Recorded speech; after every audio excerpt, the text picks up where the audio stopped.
Yeah, Coach Rudolph, I think he's been great. He's been super interactive with us as an offensive line room. He's been in all our drills. He's been really adamant about meeting with us, building our relationship. So he's been great.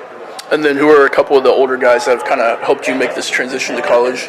Yeah, since I'm the only one, only guy in my class this year so far, I think the guys ahead of me, like Emil Wagner, Billy Shrout, their class, Ty Chan, and Craig, what's his first name? Ashton Craig. They've been really great, but just kind of include me in their class. They see me as just one of their fellow classmates. They don't see me as the guy who's younger than them.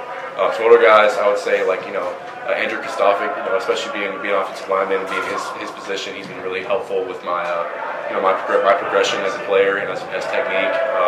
I think the person who's helping the most has been Josh Lugg. He's been in and out of training, and he knows the playbook like the back of his hand, and he's just been really helpful with teaching me the playbook. Not even from a coaching standpoint, but as a fellow player, he's been really great. Trying to transition me from a high school mindset to what we're doing now. How about your mindset? How difficult is it to make that transition, and how are you doing it? Yeah, it was definitely a transition. Being as far away from home. I'm still a kid. I'm 17 years old, so it's been a transition. I'm 11 hours away from home, but after you get that routine, I'd say it's about 2 weeks. After you get that routine about getting up early, making sure you're going to sleep on time, eating what you need to, getting ready for your homework, because everyone thinks you have freedom now, and college is hard, but you're going to have a little more freedom. I highly disagree. If you can have freedom, but you also have to sacrifice in other areas. Your weekends are going to eat up with homework and the projects, so you got to balance it out really well. What's the biggest thing you've learned so far?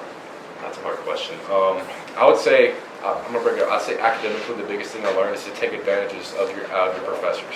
Take advantage of all the office hours they give, all the tutoring sessions they offer. Be adamant about going to them and asking them for help. And I'd say with regards to football, I'd say that going out every day with your attack mindset. That's kind of cliche with like what we say as an offensive line. You'll hear us say attack a lot, but that's really something I've adopted as something that I carry with me every day. Everyone thinks it's hard. In the moment, it's tough. I'm not going to Coach Bales put you through it. Those steam workouts, the gauntlet like you've seen, it's tough. It really is. It challenges your mindset more than anything. And I think if you have that attack mindset, get through this, because this is going to help you develop into what you want to be. And I think ahead.